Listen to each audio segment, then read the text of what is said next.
अगर आज मैं आपसे एक सीधा सा सवाल पूछूं, इंडिया की दूसरी सबसे बड़ी कार कंपनी कौन सी है? तो यकीन मानिए, 10 में से 9 लोग बिना सोचे समझे बोल देंगे, अरे भाई टाटा मोटर्स। या फिर कोई बोलेगा, ह्युंडई है यार, और कौन? और अगर आपने भी यही जवाब दिया, तो दोस्त, बुरा मत मानना।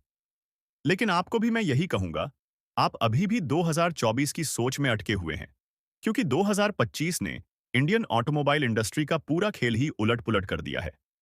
ये साल ऐसा रहा है कि बड़े-बड़े ब्रांड्स को पता भी नहीं चला और उनकी कुर्सी खिसक चुकी थी। मार्केट में ऐसा तगड़ा सीन बना है ना कि जिन कंपनियों को हम सालों से टॉप पर देखते आ रहे थे, उनके नीचे से जमीन खिसक गई। और सबसे मजेदार बात, जिस देसी खिलाड़ी ने यह खेल पलटा, उसने कोई ढोल नगाड़े नहीं बजाए, कोई ज्यादा शोर नहीं मचाया, बस चुपचाप आया और ह्युंडई और टाटा दोनों को पीछे छोड़ते हुए नंबर 2 की कुर्सी पर सीधा कब्जा जमा लिया। मतलब पूरा ढप्पा। और भाई, ह्युंडई और टाटा के बीच जो 2025 में लड़ाई हुई है ना, उसके लिए दिल थाम के बैठना पड़ेगा। इतनी कांटे की टक्कर, इतना छोटा फर्क कि आप गिनते गिनते थक जाओगे, लेकिन हैरानी खत्म नहीं होगी। कसम से, ऐसी टक्कर तो आईपीएल के फाइनल में भी नहीं देखने को मिलती। आज की इस वीडियो में हम बात करेंगे जनवरी 2025 से नवंबर 2025 तक, 2025 तक के उन सेल्स आंकड़ों की जिन्होंने पूरे इंडियन ऑटो मार्केट में भूचाल ला दिया। किस कंपनी ने कितनी गाड़ियां बेचीं, कौन ऊपर गया, कौन फिसला और कौन लगभग खेल से बाहर होने की कगार पर है। और हाँ, दिसंबर की सेल्स अभी आनी बाकी हैं, तो यह रैंकिंग अभी भी पलट सकती है। टाटा, ह्युंडई और महिंद्रा कोई भी ऊपर या नीचे हो सकता है, लेकिन अभी जो सीन है, वो समझना बहुत जरूरी है। सबसे पहले बात करेंगे उन कंपनियों की जो 2025 में अस्तित्व की लड़ाई लड़ रही हैं। लिस्ट के सबसे नीचे 14वें नंबर पर है वो नाम जिसे कभी ऑफ रोडिंग का बाप कहा जाता था। नाम सुनते ही दिमाग में क्या आता है? पहाड़, नदियां, कीचड़, कच्चे रास्ते और रफ टफ लाइफस्टाइल। जी हाँ, हम बात कर रहे हैं जीप की। लेकिन 2025 के आंकड़े देखिए तो दिल थोड़ा भारी हो जाता है। पूरे साल की कुल बिक्री सिर्फ 3056 गाड़ियां। अब जरा हिसाब लगाइए, 11 महीनों में 3056 गाड़ियां, मतलब पूरे भारत में औसतन महीने की 300 गाड़ियां भी मुश्किल से। ऐसा लग रहा है जैसे जीप की गाड़ियां शोरूम से बाहर निकलने का रास्ता ही भूल गई हों। ब्रांड मजबूत है, इमेज दमदार है, लेकिन प्राइसिंग, फीचर्स और नेटवर्क, तीनों जगह जीप पिछड़ गया। 2025 में जीप भारत में निश मार्केट बनकर रह गई और मास मार्केट उससे बहुत दूर निकल चुका है। 13वें पायदान पर है फ्रांस की कार कंपनी सिट्रोएन।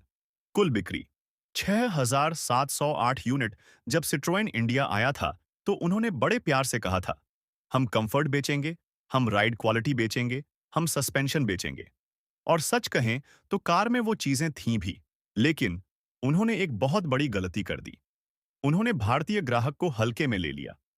2025 का भारतीय ग्राहक अब वो नहीं रहा जो सिर्फ गाड़ी चलने से खुश हो जाए। पीछे की खिड़की अब भी घुमा घुमा कर खोलनी पड़े, साधारण सी चाबी, इंटीरियर में वो वॉव फैक्टर गायब। ये सब चीजें 20 साल पहले चलती थीं, 2025 में नहीं। आज का ग्राहक चाहता है बड़ी touch screen, digital meter, sunroof, मोटे अलॉय व्हील और अंदर बैठते ही प्रीमियम फील। सिट्रोएन ने इंजन और सस्पेंशन तो शानदार दिए, लेकिन भारत में जो दिखता है वही बिकता है। साल के आखिर में उन्होंने थोड़े सुधार किए, लेकिन तब तक गेम हाथ से निकल चुका था। 12वें नंबर पर है निसान। कुल बिक्री 20,702 यूनिट। निसान की कहानी एक ऐसे योद्धा की कहानी है जो पूरी लड़ाई एक ही हथियार से लड़ रहा है, और वो हथियार है निसान मैग्नाइट। अब सवाल ये है, एक ही घोड़े पर बैठकर आप कितनी लंबी रेस जीत सकते हो? मैग्नाइट ने निसान को जिंदा रखा है, लेकिन उसी पर पूरा साल निकालना बहुत बड़ा रिस्क है। 2025 में निसान ने कोशिश तो की, लेकिन नए मॉडल्स, नई एनर्जी और नया एक्साइटमेंट, सब गायब था। 11वें पायदान पर है रिनॉल्ट। कुल बिक्री 34,220 यूनिट। रिनॉल्ट ने भारत को कभी सपना दिखाया था सस्ती, छोटी और फ्यूल एफिशिएंट कारों का।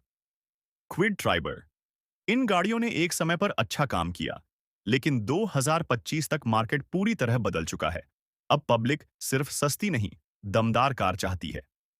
एसयूवी लुक, रोड प्रेजेंस और फीचर्स, यह सब जरूरी हो गया है। रेनॉल्ट इस बदलाव को समय रहते पकड़ नहीं पाया। 10वें नंबर पर जर्मनी की इंजीनियरिंग, फोल्क्सवागन, कुल बिक्री 34,881 यूनिट। फोल्क्सवागन की गाड़ी चलाने में मजा आता है। दरवाजा बंद करो तो थक की वो भारी आवाज दिल खुश कर देती है। लेकिन उसे मेंटेन करना हर किसी के बस की बात नहीं। फोल्क्सवागन आज भी एंथुजियास्ट्स की पसंद है, लेकिन मास मार्केट उससे दूर निकल चुका है। 9वां स्थान, होंडा, कुल बिक्री 55,678 यूनिट। एक समय था जब होंडा सिटी रखना स्टेटस सिंबल माना जाता था। आज होंडा अपनी पहचान बचाने की लड़ाई लड़ रहा है। एलिवेट एक अच्छी कोशिश थी, लेकिन वो तूफान नहीं बन पाई। 8वां स्थान, एमजी मोटर, कुल बिक्री 64,000। 55 यूनिट। एमजी ने भारत में गाड़ी नहीं, गैजेट बेचा। हेलो एमजी बोलते ही सनरूफ खुल जाए, लोगों को यही चाहिए था। 2025 में एमजी ने ईवी पर बड़ा दांव खेला और शहरों में उनकी छोटी इलेक्ट्रिक कार काफी पसंद की गई। 7वां स्थान, स्कोडा, कुल बिक्री 67,000 यूनिट। स्कोडा ने सही समय पर सही फैसला लिया। कुशाक, स्लाविया और कोडियाक ने दिखा दिया कि अगर आप भारतीय सड़कों को समझ लो तो गेम पलट सकता है। अब असली खेल शुरू होता है। अब हम उन कंपनियों पर आते हैं जो लाखों में खेल रही हैं और जहां से असली ड्रामा शुरू होता है। अब आते हैं बड़े खिलाड़ियों पर, जहां आंकड़े लाखों में खेलते हैं। 6ठा स्थान, किया की कहानी किसी फिल्म से कम नहीं। कम समय में भारतीय बाजार को समझ लिया।